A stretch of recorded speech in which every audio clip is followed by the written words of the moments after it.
Welcome to Infertility Stories, a podcast about what it's really like to go through infertility while you're still in it.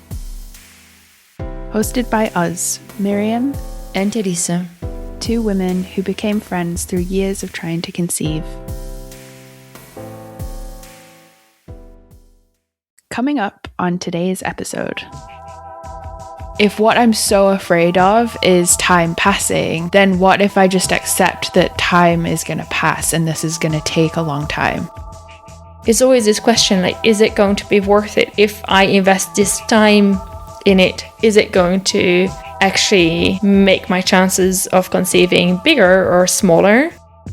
The fact that the plan that you had for your life doesn't align with the reality of your life and the way things are going. When you are dealing with infertility, you're years behind the plan that you had for your life. If you're at this point and you wanted to have kids and you don't have kids, then you can feel stuck and left behind. It's this tendency we have with time passing to get more and more into the waiting. How to cope with that is to find things to continue moving forward, to do the things that you were dreaming of, whether you have children or not, and to find joy in the things that you're doing. Yeah, I think that's a really good question to ask yourself. What am I waiting for? And could I do it now? Even though I might feel like I am running out of time. Yeah, I might be running out of the time for the time path that I had in mind when I started trying to conceive, or even before I started trying, but that doesn't mean that I'm actually running out of time. I think what we're talking about and what we're getting into is really grief.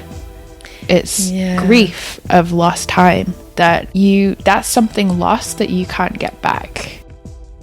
Just by saying that, I feel acknowledged, and I'm sure people who are listening also feel acknowledged in their process and in their grieving. Hello everyone, welcome back to a new episode of Infertility Stories. Today Miriam and I want to talk about time passing as we're trying to conceive and going through infertility. Both of us have been trying to conceive for multiple years, so a lot of time has already passed, and we are also anticipating that a lot more time will still pass in the future before hopefully we will get pregnant and hopefully have a baby. And today we talk about why time passing while you're trying to conceive is so hard.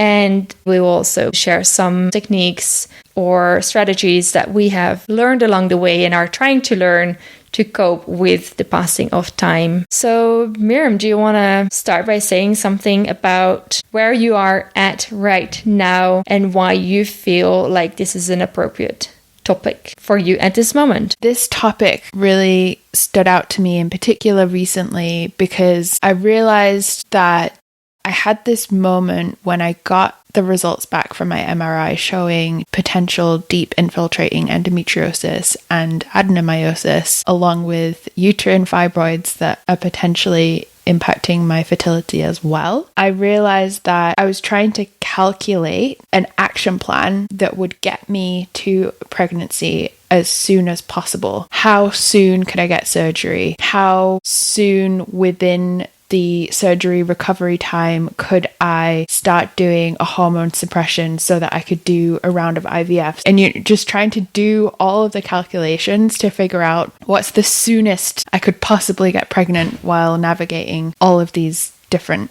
health issues that need to be resolved. And it was so stressful. And then I just had this moment of clarity where I thought, if what I'm so afraid of is time passing, then what if I just accept that time is going to pass and this is going to take a long time? What if I stop trying to run away from the fear of so much time being quote unquote lost to accepting this is going to take a while?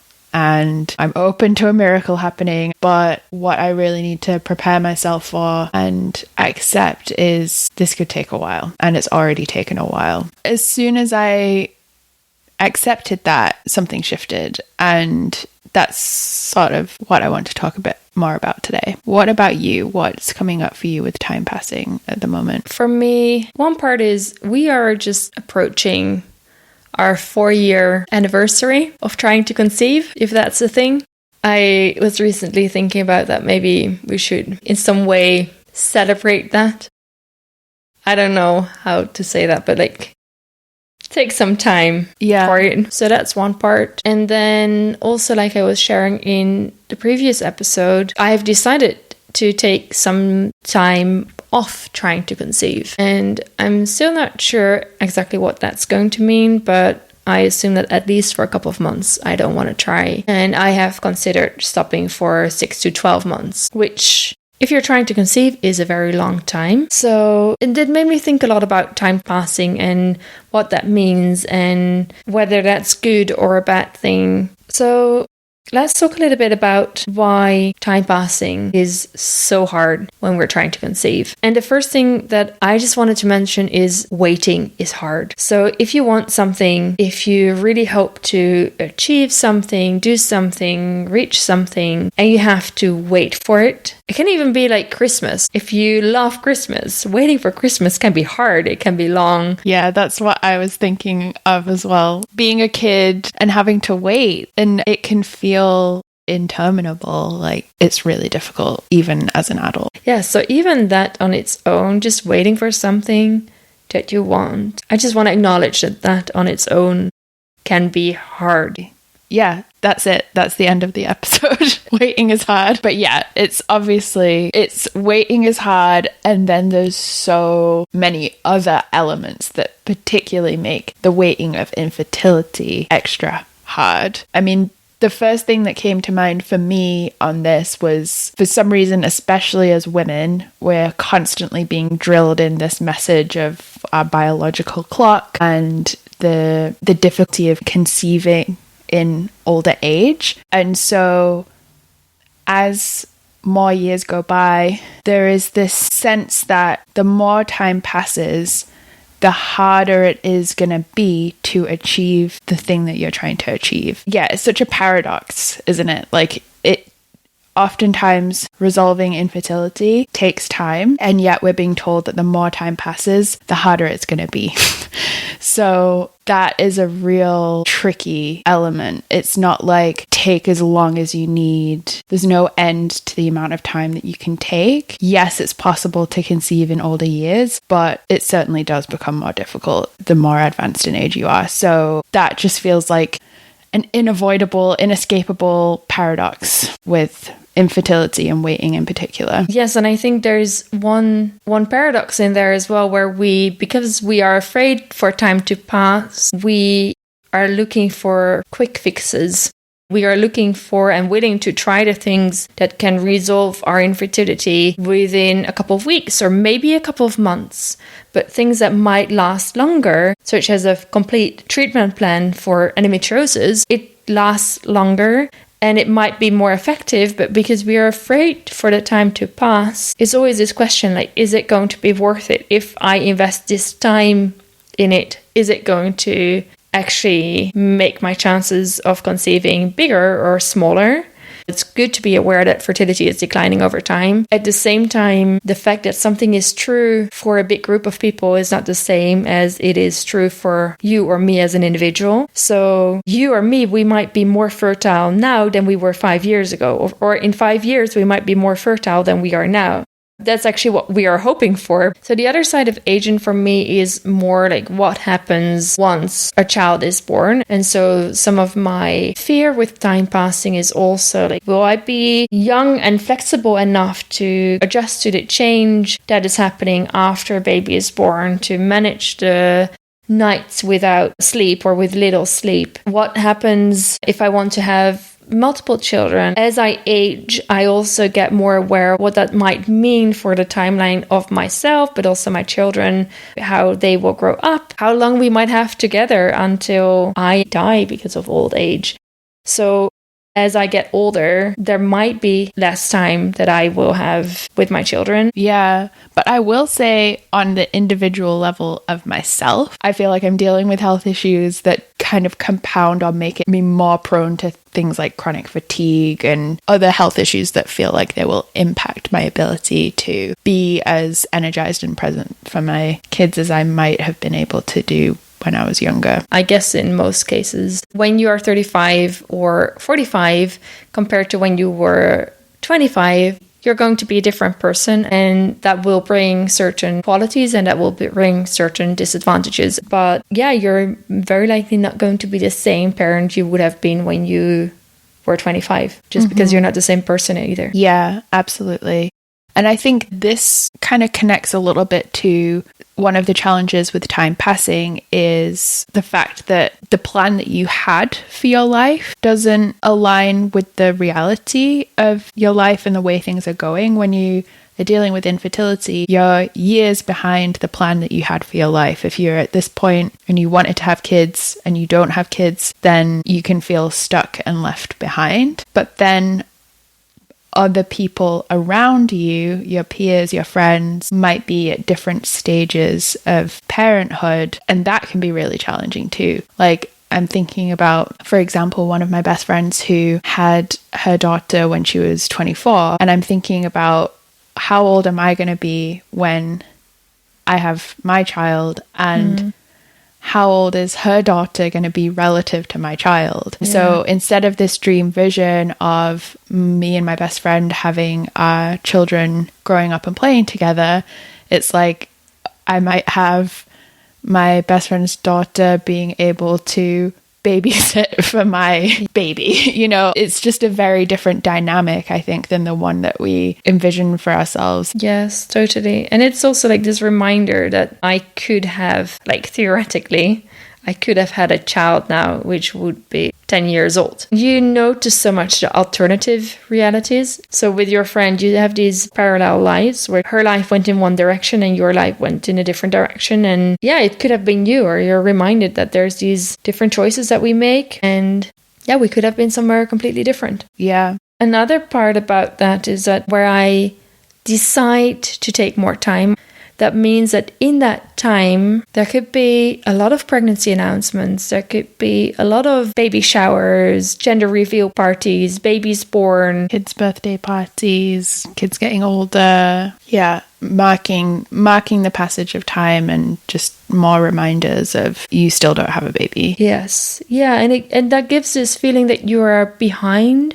And it stresses the longing that we have ourselves and the desire that we have ourselves, and makes that feel even more that we don't have it, not yet at least. So yeah, it's a painful confrontation. Mm-hmm. Yeah, and ultimately that fear of time passing, it ultimately means that we're going to feel something, and we're going to feel maybe sadness, regret, grief, anger, disappointment, resentment, envy, jealousy, whatever it is. We might feel difficult emotions as a result of going through those experiences of being in comparison to other people, comparing ourselves with other people's timelines, and just having to confront the thing that we're most afraid of, essentially. Yeah, that's a very good point. And also stresses how important it is for us to learn how to experience and accept and move through the different emotions that we have. Yeah, absolutely.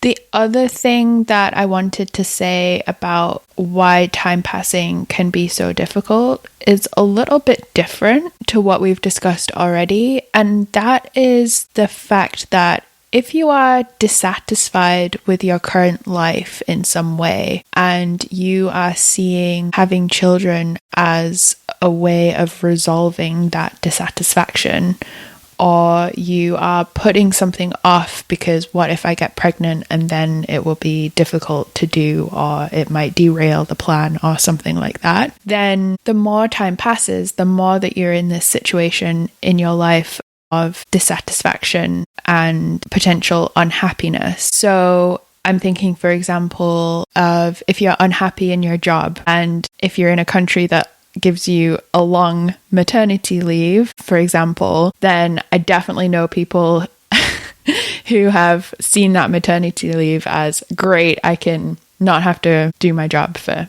18 months and I can do something different instead. So there's lots of things that you could want to do with your life that you're putting off because what if I have kids? Yeah. And then there could also be things that you are envisioning and wanting to do with kids as well. So I know for myself, I might see something or imagine when I have kids, that would be so fun to do that. I would love to go there or do that when I have kids. And so instead of just doing it right now without the kids, you're saving up all of these things that you want to do, but you're not doing them because you don't have the kids yet. So yeah, it's like you're putting things off, you're waiting, you're just living this kind of subpar, like not ideal situation indefinitely.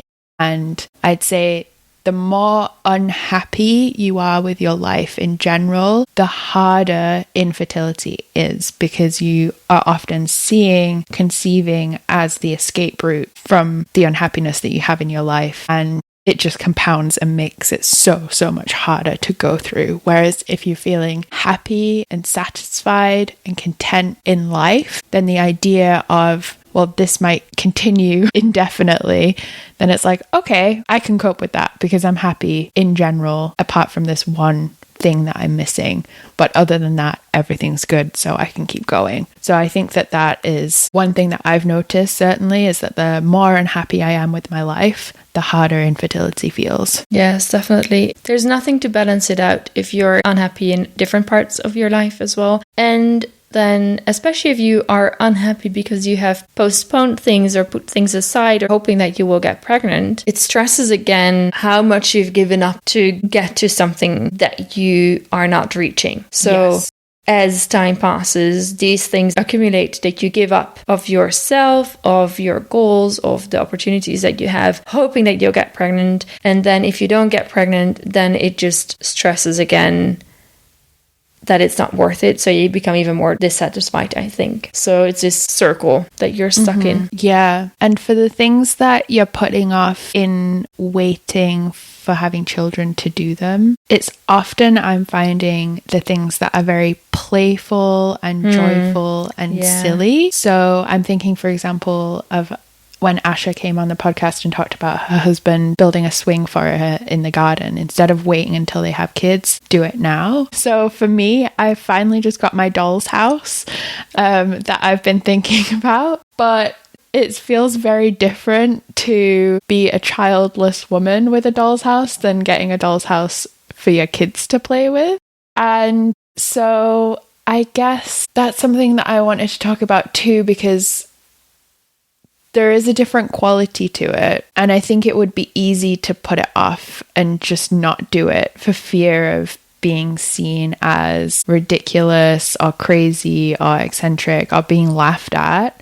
And then, you know, at what cost? Like, this is something that I'm genuinely so enthusiastic and excited about, and really brings me a lot of joy. So yeah, I could put it off, but to whose benefit? And like, it would be easier for people not to make fun of me, but there's a price I'm willing to pay for something that brings me so much happiness. So yeah, that's what I'm trying to do more of, I guess, is just do it anyway. Even if it feels different, it's not the same. It isn't the same, but that doesn't mean it can't still be fun and silly.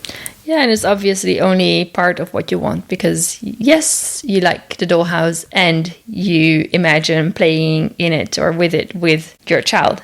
So the dollhouse is going to cover part of that, but not the whole thing. Yeah, absolutely. But then also, by kind of opening myself up to this experience, I'm also envisioning being able to invite my friends' kids to come and play with it. And just the other day, I had the experience of playing with a friend's little girl and just having so much fun together. And it felt like my cup just got so full, just feeling so refreshed by having this experience of time with her where we were both just enjoying it so much and neither of us wanted it to end. Yeah, so maybe that's like a good conclusion. It's this tendency we have with time passing to get more and more into the waiting. And so that's a great suggestion for how to cope with that, is to find things to continue moving forward, to do the things that you were dreaming of, whether you have children or not, and to find joy in the things that you're doing. And that reminds me also of the dress that you made. I made this baby bed. There are other things that we might be doing, or even I know some people decorate the baby room. Those also might be the parts of getting a child that we are dreaming of, and we don't have to wait to make them come true. Whereas some parts, yes, we have to wait, but not all of it. So just doing them might actually bring us joy and help us feel happier. Yeah, I think that's a really good question to ask yourself. What am I waiting for? And could I do it now? And yeah, if you're really looking forward to redecorating a room for a nursery, no one can tell you not to do that, right? Like, yes, there's no one gets to decide. I made a little baby's dress in my sewing class, and my husband was his reaction, and I think this is probably a common reaction, isn't that so sad? Because the dress is just going to be this reminder what you don't have, or that it's just every time you see it hanging in the closet there, it's going to be this reminder. And in some ways, I see that perspective 100%. Like, I could see how a decorated nursery that sat empty could feel like this sad reminder of what you don't have. But I don't need a reminder. I'm thinking about it all the time anyway. And making that dress really was a happy and fun and creative exercise for me. And it does feel like I'm welcoming in and calling in what it is that I'm seeking by making it. I don't think that that's inconsequential. I've heard and read about people doing pregnancy and fertility mantras or meditations and working through mindset shifts in order to get pregnant. And I really do believe that the way that we think significantly impacts the way that we act. And the times when I have been most despairing and most hopeless are the times when I've taken the least action, and in some cases would very concretely just skip having sex in my fertile window, because it's like, I'm not going to get pregnant anyway, so why bother? And that's the thing, quite literally, that would be most likely to get me pregnant, right? So I really do. It's kind of necessary, yeah. That will help, yeah. So I really do think that if we believe that we're capable of getting pregnant and that we are acting upon those things and calling it in, that it changes the way that we act, and that can make a difference. So yeah. It's also about giving it space and acknowledging it in your current life and making small parts of the dream come true until then.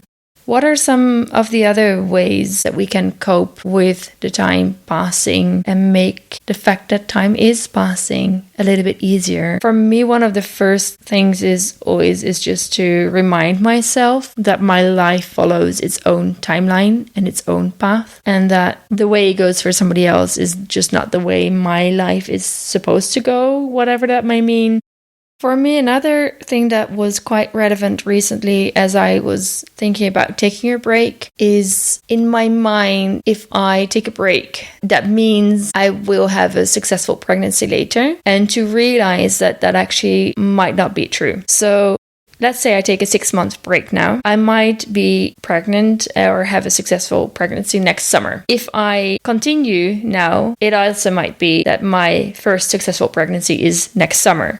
We don't know. So it feels like if we take a break, we postpone pregnancy, but we don't know if that's true. And it might even be the other way around, where because we focus our time a little bit on other things, for example, on doing things that make us happy or make us feel like we achieve some of our goals, that these things might make us feel more safe, more relaxed, more satisfied, and that might actually help us get pregnant. And that's not to say that just go on a holiday and you'll get pregnant, because I don't think it works like that. But sometimes I think focusing our attention on something else and taking a little bit of a break might actually help us get pregnant faster. Either way, we don't know. Mm-hmm. And then for me, last thing is the reminder that people have healthy pregnancies and babies well into their 40s. So even though I might feel like I am running out of time, I might be running out of time for the time path that I had in mind when I started trying to conceive, or even before I started trying, but that doesn't mean that I'm actually running out of time.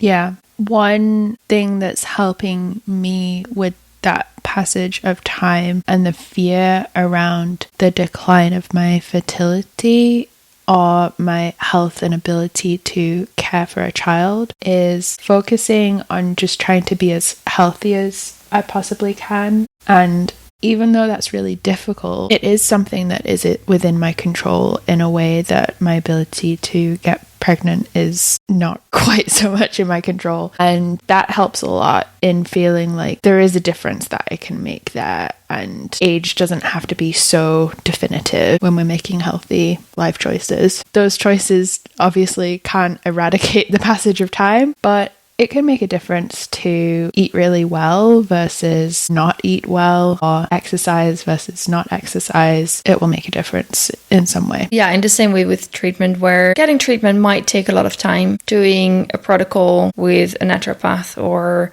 getting to a healthy diet or sports routine might take time, but it's worth the investment because time passes, but as time passes, actually your chances of getting pregnant increase. Yeah. Mm-hmm. Did you have anything in mind for marking your 4-year anniversary?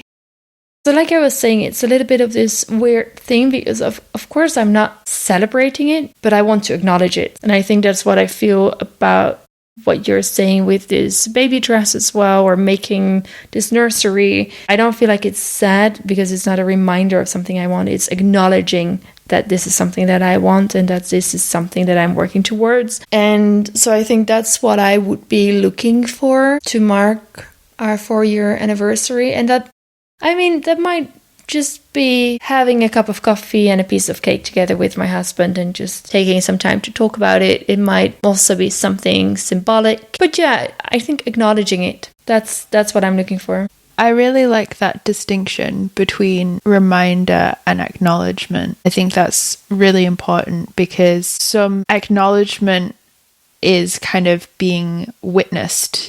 And so often what we want is just to be seen and heard and witnessed in what we're experiencing. And so that doesn't necessarily need to come from someone else. That can come from yourself as well. And by you making the space to simply acknowledge this is an anniversary, a date that I never wanted to come, and here it is. And it's going to happen anyway, whether you acknowledge it or not. But in the same way as me receiving a hug on Mother's Day was enough to just feel, it's almost like it kind of neutralized the sting a little bit. And sometimes that's all we need is just that witness. Yeah, not hiding it away, not pretending it's not there, but actually allowing it to be, giving it space and acknowledging it. Mm-hmm.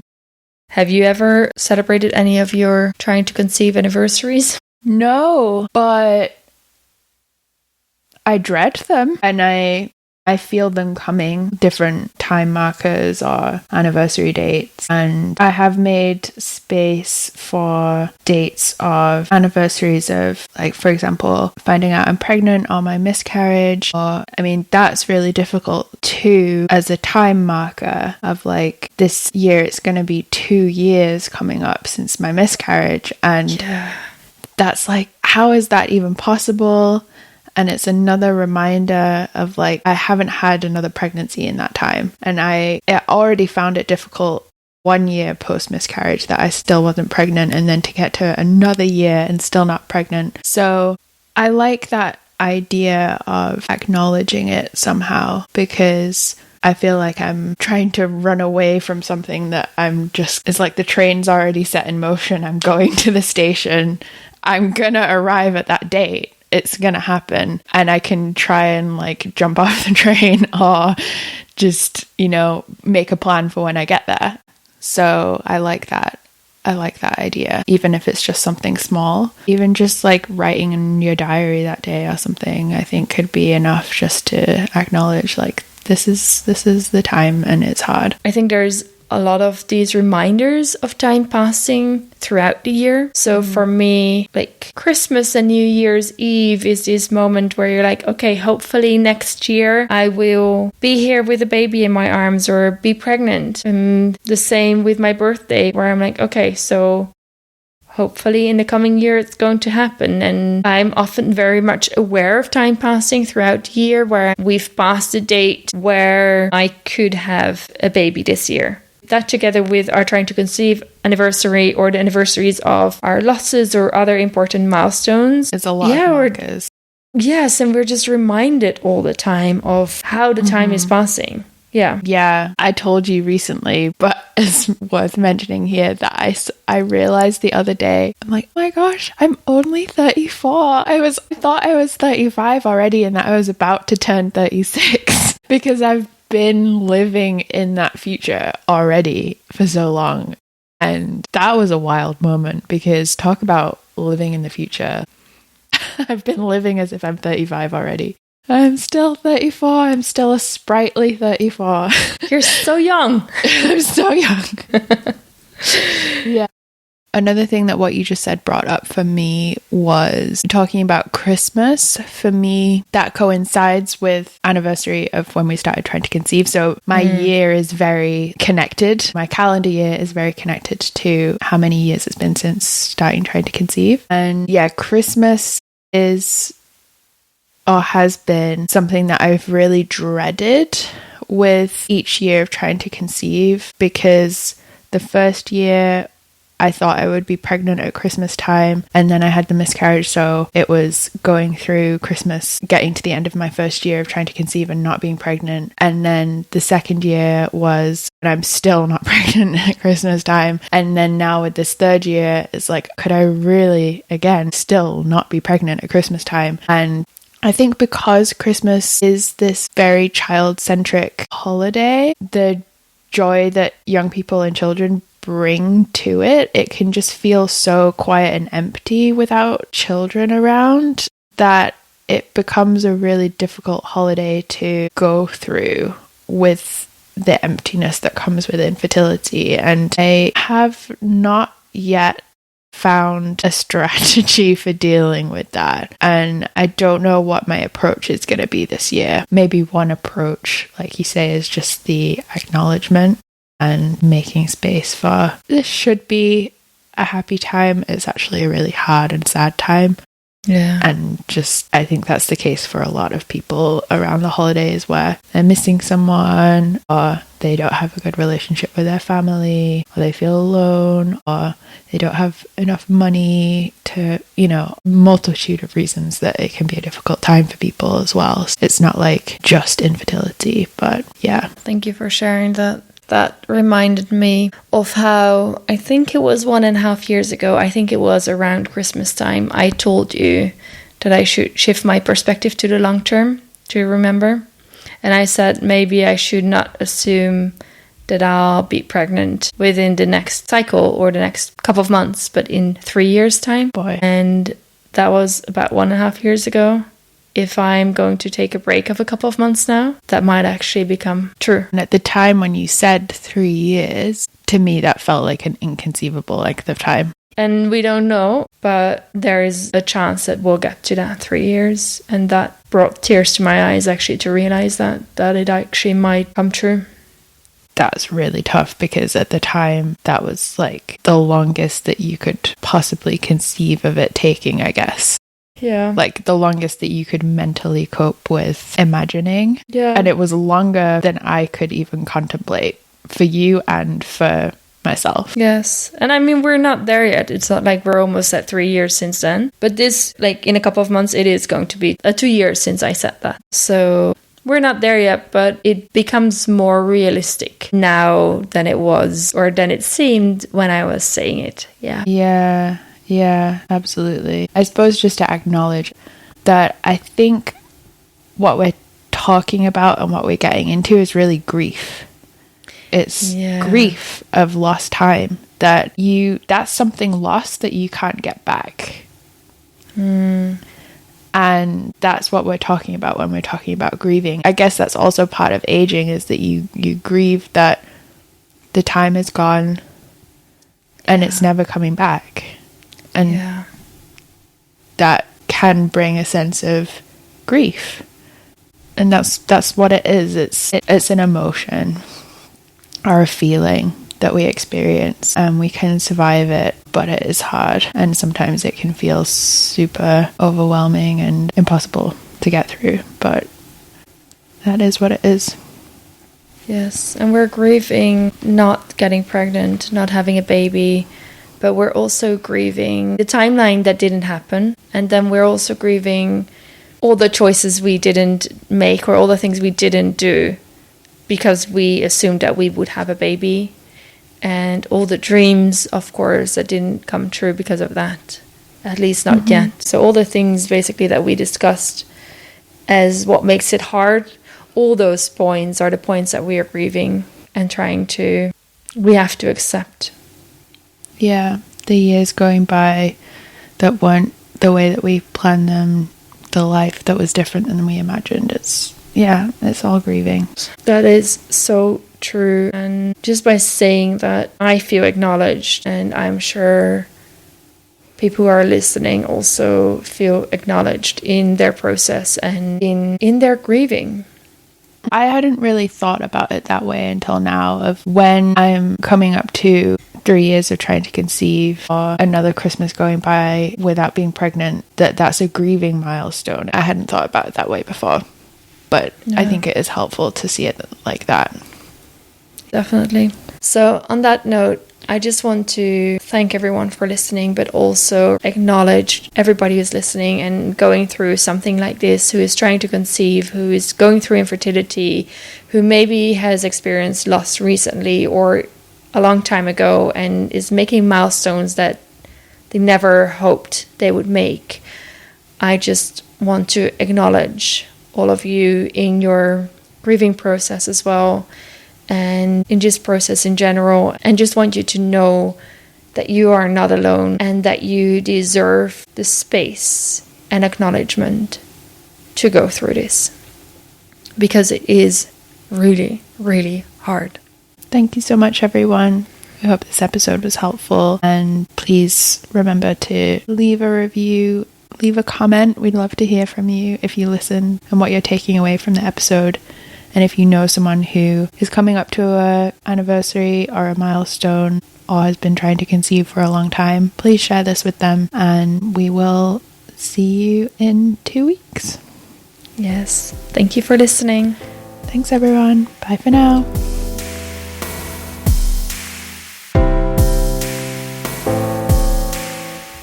Thank you for listening to this episode. We hope you enjoyed it. If you did, please leave us a review on Apple Podcasts and Spotify, and share this podcast with a friend who is going through infertility. If you have any questions or would like to share your story on a future episode, please find us on Substack and Instagram.